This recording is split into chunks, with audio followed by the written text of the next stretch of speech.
Salut mon ref, je suis hyper excité, je suis content, excité, mais fatigué. Fatigué, pourquoi j'ai fait de la muscu juste avant? On s'en bat les couilles, mais c'est le principe de la vidéo, je raconte ma vie. Donc déjà, on part sur de bonnes bases. Quelle anecdote je vais raconter? Si, c'est bon, j'ai. Ok, donc on est direct parti pour les anecdotes. Ah oui, précision, il y aura 2 anecdotes. Voilà. J'ai pas spécialement d'autres trucs à dire. Alors, mais ça sert à rien que t'attends, il y aura rien. Allez, c'est parti! Donc, première anecdote.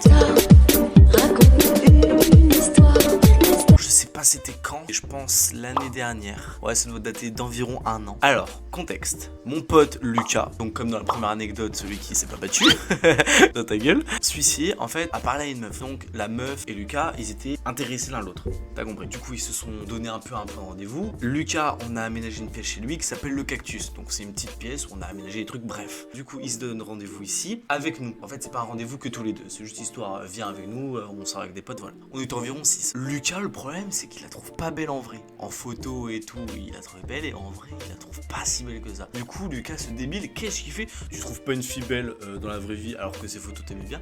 Qu'est-ce que tu fais? Bah, dans la vraie vie, tu ne lui parles pas. Tu ne lui adresses même pas la parole, tu la regardes à peine. C'est bon? Non, mais ça se fait pas, qui fait ça? Et moi, en fait, avec la meuf, bah, moi, vu que je suis plutôt sociable, je parle, on rigole et tout ça. Tutti quanti jusque-là. Voilà, l'après-midi se passe, et si tu veux, et à la fin, Lélé, il me dit, donc, mon meilleur pote, qui était à cet après-midi-là, putain, la meuf, elle te regardait de fou. Et moi, j'étais en mode, ah bon et tout, enfin, tu sais, genre, j'ai pas trop fait gaffe, juste, voilà, je lui parlais, je rigolais, elle rigolait à mes blagues. Normal, quoi. Et après, un autre jour, on a eu un rendez-vous, du coup, moi, avec cette meuf. Parce qu'on a un peu parlé de ça, et au final, ça a eu un petit truc où on était intéressés l'un l'autre. On est à un bar, donc pareil, on est environ 6-7. Il y a la meuf en face de moi. Et moi, bah, du coup, forcément, en face d'elle. Logique, tu suis, merci bien, merci. Mais ça fait plaisir, mon ref. On parlait tout, et si tu veux, donc Lélé, mon meilleur pote, sa meuf, qu'est-ce qu'elle dit? Oh, regardez, Corentin, il a les mains noires. Tout le monde sur la table s'arrête de parler. Tout. Putain. Tout le monde sur la table. Du coup, tout le monde sur la table s'arrête de parler et regarde et écoutez moi qui dit ça. Du coup, tout le monde regarde mes mains. Et là, tu vas me dire, mais frérot, pourquoi t'as les mains noires? En même temps, normal, limite, c'est un date. Bon, ça, t'as des potes à côté, mais pourquoi t'as les mains noires? En fait, on avait fait de la muscu avant avec les potes et je sais pas pourquoi je suis le seul qui est ressorti avec les mains noires. Je sais pas, j'ai pris les barres et bref. Mais s'il te plaît, quoi, tu dis pas ça. Elle sait que je suis en train d'essayer de jarrer la go. Elle dit ça, frère, je suis là, je me mets trop mal. Je suis là en mode, je sais pas ce que je fous. Je cache un peu mes mains et tout. Ça se passe. Et au final, le soir, donc, on finit le bar, on sort tous. Et cette meuf-là est avec une pote à elle. On sort et tout. On se dit, vas-y, bon, bah écoute, c'est l'heure de rentrer, il doit être 1h30, mes potes y ramènent et voilà. La meuf, elle habite assez loin quand même. Sauf que les deux meufs là, elles habitent pas à côté du tout. Donc nous, on dit, bon bah, on a plusieurs voitures, il y en a un qui va ramener la meuf. Putain, j'ai oublié de lui donner un nom. Bon, elle va s'appeler Laura. Et l'autre qui on va ramener, la pote de la meuf, Laura, elle dit, non, c'est mort. Ma pote, elle est venue avec moi, elle rentre avec moi. Jusque là, je te suis. Mais là, vous habitez pas au même endroit. À moins qu'elle dorme chez toi. Sauf qu'elle, c'est pas prévu. D'accord? Elle ne veut pas dormir chez toi. Elle veut rentrer. Même sa pote, c'est ça qu'on comprenait pas. C'est que sa pote était totalement d'accord. Elle disait, mais oui, vas-y, je rentre avec eux. Et voilà. Laura, elle disait, non, tu rentres pas. Est-ce que tu comprends un peu le truc? Là, pour l'instant, tu te dis, ça va, c'est mignon. Mais vraiment, sur le moment, c'est très très chiant. Et ça a duré longtemps, très longtemps. Genre là, comme ça, je le dis, mais ça a duré franchement 45 minutes à 1 heure. Donc on était en centre-ville, au niveau des bars et tout. Donc là, t'as les cassos. Et elle nous fait attendre 1 heure, frérot. Ou juste, elle nous fait chier. Et on lui dit, ok, d'accord, mais là, le problème, on peut pas vous ramener les deux en même temps, dans la même voiture. C'est pas possible. Comme on l'a dit, on prend une voiture, ta pote va dans la voiture, on ramène. Et avec une voiture, toi, on t'amène chez toi. Parce qu'en plus, elle habite pas à côté, hein. Peut-être à genre 25 minutes de route, tu vois. Au final, elle finit par accepter, mais vraiment avec le mec. On a, je sais pas, je sais même plus dire, tellement je suis fatigué, frère. Non, vraiment, on a négocié, mais genre 45 minutes, 1 heure, zéro van. Mes potes, ils commenceront à s'énerver et tout. Logique, la meuf, elle veut pas rentrer. On lui demandait, mais qu'est-ce que tu vas faire si là, on te ramène pas? Elle disait, bah, avec ma pote, on va rester jusqu'à 6 h du mat et après, on va prendre un bus ou un car pour rentrer. On va prendre un car. Oui, et nous, si imagine il se passe quelque chose, on va s'en vouloir de ouf, imagine frère. Donc, on la ramène de ça, et Baptiste, donc, il y a un pote à moi, il fait l'effort, il fait 25 minutes de route, bon, ça fait un peu chier, surtout que la meuf, elle cassait les couilles, elle nous a fait perdre du temps. Quand elle sort, elle dit même pas merci à Bat. Il a pas dit bonjour. Elle dit juste, ouais, salut, mais elle dit pas merci de l'avoir déposé. Point encore négatif, tu vois. Mais en vrai, là, on dirait pas, mais c'était vraiment très saoulant. Et cette meuf, il s'avérait qu'il y avait plusieurs trucs chelous comme ça. Ça continue, ça continue, ça continue, ça continue. Que des trucs chelous, en fait. Et au final, je les recale. Ouais, je les recale. Anecdote suivante. Ah putain, c'est horrible. Raconte une histoire. Bon, anecdote suivante. Ah, j'ai une anecdote courte de ouf et plutôt cool. Elle est tranquillou pilou. Donc j'étais avec mon meilleur pote et Yanis. Donc mon meilleur pote, Lélé toujours, ça change pas. Et Yanis, le ref. On se dit, on va aller en centre-ville, ok. Donc nous, on est dans un habitant du village. Et donc on prend le bus et tout. Donc là, ça va aller vraiment très vite. On prend le bus et tout. Bah voilà, on rentre dans le bus, logique. Le chauffeur, salut, ouais mec, t'es hyper connu, Coco, sur YouTube. Non, c'est toi. Mais, jure. Mais putain, mais qu'est-ce que tu fais dans le bus? Connu un peu le mec. Hein. Je rentre et tout. Je m'assois, jusque-là, tout va bien. En fait, on était dans les places de 4. Si tu veux, dans les bus, t'as les places de 4. Et souvent, elles sont tous les deux collées. T'en as une ici et une là. Dans les places de 4 là, t'as Yanis, Lélé et moi. Et dans les autres, t'as une meuf un peu chelou. Tu sais, c'est un peu la druide du village. C'est celle qui prépare la potion.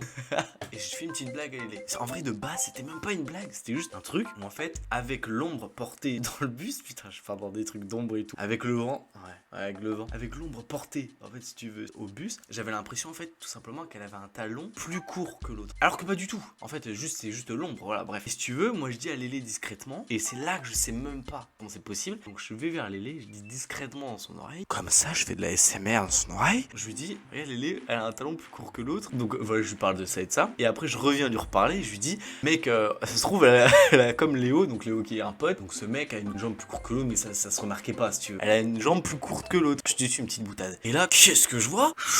Une grosse tête qui arrive comme ça et qui commence à m'engueuler. Qui me dit, ouais, qu'est-ce que tu veux? Pourquoi tu me parles de mes talons? Et je me fais démarrer. Et là, je suis là en mode, qu'est-ce qui m'arrive? J'ai pas compris, si tu veux. Et sur le moment, je bégaye, putain de micro de merde. Sur le moment, je bégaye parce que je sais pas comment réagir. Logique. Je suis en mode.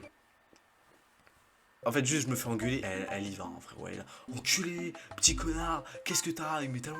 J'ai juste fait une blague à un pote. Juste, j'avais l'impression que son talon était plus court avec la lumière. C'est tout. C'est vraiment tout. Et dans le bus, j'entendais, oh, on dirait ma grand-mère. Et là, elle a rien dit. Bah non, là, bien sûr, elle me dit rien. Bah non, bah non. Mais vraiment, pendant 5 minutes, elle était un connard. Moi, je pouvais pas répondre. J'étais acheté. Mais si vous voulez pas m'écouter, mais victime. Hein. J'étais une victime. J'étais acheté.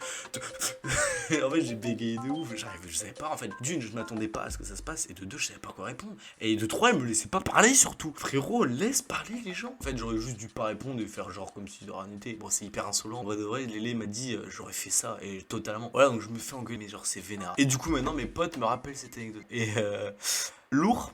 Hein, pas ouf comme anecdote, mais ça me met pas en valeur, mais c'était petit cool un petit peu. Bon, au final, allez, une dernière anecdote, c'est cadeau. Il va y en avoir 3. J'ai une anecdote, mon pote. Elle est machallah plus plus. Ça va être pour le watch time, ça. Contexte, on était vraiment petits. Je sais pas quel âge on avait. Allez, on devait avoir entre 9, 10, 11 ans. Allez, peut-être 12. C'est très large, mais ça date vraiment. Je suis désolé. Cette fois, j'ai retenu. C'est dans les meilleurs. C'est dans les plus vieux pots qu'on fait les meilleures confitures. Putain, j'apprends de mes erreurs. Allez, ouais, mon ref. On a, environ 12 ans. Et on a kiffé Star Wars. Star Wars, c'était notre vie. On avait acheté des sables laser et tout. C'est les trucs, t'es là, bam, tu te bats. On va se calmer. Souvent, en fait, on a des idées de, ouais, vas-y, je suis Han Solo, des vaisseaux spatiaux. Spatial. C'est dans mon jardin. On prend des bouts de terrain. Et si tu veux, ça, c'est mon vaisseau. Cette partie-là, c'est mon vaisseau. Celle-ci est mon vaisseau. Celle-là, t'as compris. Donc, t'as mon frère, un pote à nous qui habite dans le quartier, et ce pote à nous qui habite dans le quartier qui a invité un pote qu'on n'a jamais vu avant. Donc, on est 4. Jusque-là, ça va. Donc, mon frère, moi, le pote du quartier qui a invité un pote à lui. Donc, le pote du quartier, il est là. Vas-y, au pire, je vais lui donner un nom. Je vais l'appeler Ronaldo. Il me dit Ronaldo. Bref, Ronaldo, du coup, notre pote du quartier, il prend le meilleur terrain. Ensuite, mon frère prend le deuxième meilleur terrain. Et moi, le troisième meilleur terrain. On l'a pas trop respecté, l'invité de Ronaldo. En vrai de vrai, on va l'appeler Ulysse. Ronaldo et Ulysse. Parfait. Mais c'est parfait. Ronaldo et Ulysse. Ulysse, du coup, on lui dit, c'est comme des connards. On lui dit, mais non, t'inquiète. Il y avait plus de place. Il y avait plus rien. On lui dit, t'inquiète, là-bas, dans la haie, tu pourrais y aller. Tu vois, on a en fait pierre qui sépare le jardin et le talus où il y a toutes les merdes. Genre, il y a des haies, des trucs. Enfin, tu sais, c'est des feuilles, des connes. Enfin, bref. Et lui, il va, du coup, t'as le jardin, la petite truc en pierre, il va dans le talus, donc derrière. Il y va et tout. Nous, on joue. Et à un moment, on entend, ah genre, il est là, ah on comprend rien. Il est là, mec, non.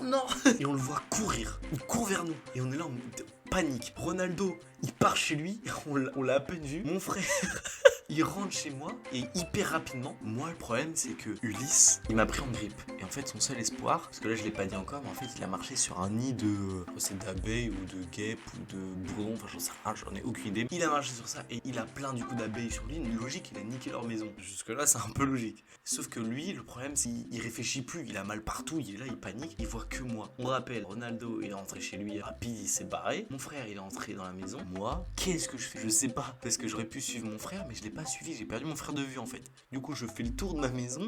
Sauf que Ulysse, il me court après. Il me court après.